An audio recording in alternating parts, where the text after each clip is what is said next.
ભારતમાં આ એક વિચિત્ર પરિસ્થિતિ છે કે ઘણી બધી છોકરીઓ જે આત્મનિર્ભરતા અને સ્વતંત્રતાનો રસ્તો પસંદ કરી રહી છે, તમે જોશો કે તેઓ બિચારી હીન ભાવનાથી પીડાય છે.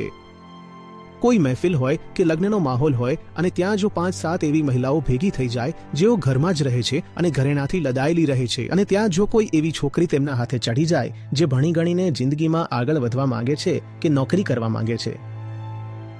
તો તે પાંચેય ભેગી મળીને મજાક ઉડાવીને તેની હાલત ખરાબ કરી નાખશે. જો ક્યાંય કોઈ સ્ત્રી આગળ વધી રહી હોય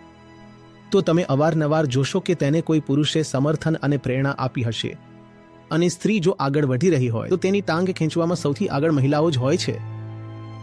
ઘરમાં જો દીકરી આગળ વધી રહી હોય તો વધુ શક્યતા એ જ છે કે પિતાએ તેને ટેકો આપ્યો હશે, જ્યારે માતા અવારનવાર એવું જ કહેતી હશે કે હવે કેટલું ભણાવશો,